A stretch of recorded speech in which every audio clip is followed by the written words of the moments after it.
Welcome to American Foundations. I am Sister Weber, and I'm going to be your instructor this semester. And really, this course revolves around the depiction in this picture, which is, of course, what we all know was the war in heaven, the council that happened before we came here. But before I even really get to that, I want to give you a brief intro about myself. I am from the Big D, Dallas, Texas. I was born, raised here. After I graduated from high school, I then went to Ricks College, which, as of course you know, is BYU, Idaho. And here I am with my roommates at Ricks College in those white brick rooms. Can't beat that.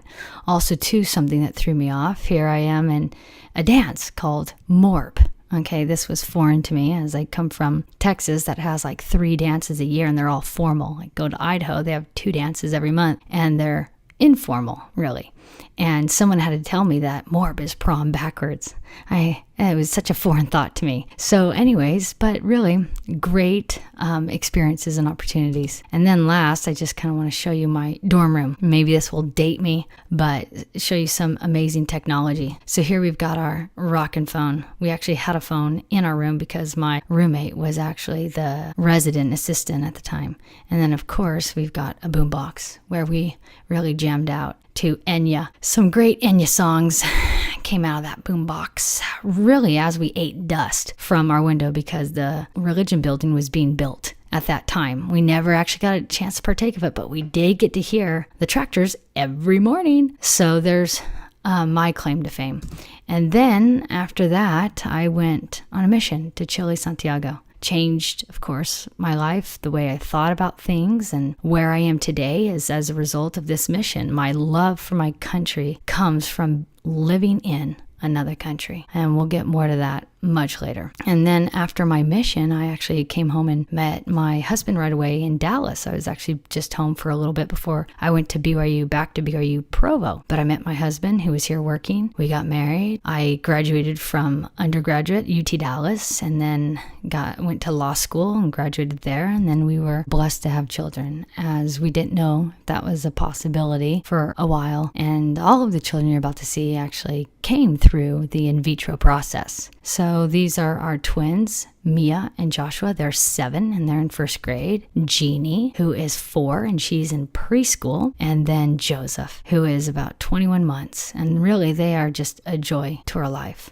Now back to American Foundations. And I have these 2 pictures here to impress an idea upon you. And really the correlation between these 2 men, Alma the Younger and President Benson. Alma the Younger, at this time that you see, he was actually the chief judge of the land as well as the high priest over the church. So he held that dual role and dual calling. And it was at this point, after this point, where he decided, I need to preach to the people. The people need to understand the gospel better, as they're not picking up on these principles, can't do both at the same time. So he really relinquishes his role as chief judge and then goes about preaching the gospel and being high priest over the church. Well, since that time, we have not had someone in a high leadership position in government as well as a high leadership role in our church until President Benson. He actually held the dual role of being an apostle, one of the 12 apostles, as well as serving in the White House under President Eisenhower as Secretary of Agriculture. Here he's being sworn in. He received special permission from President David O. McKay to be able to handle this dual responsibility. And so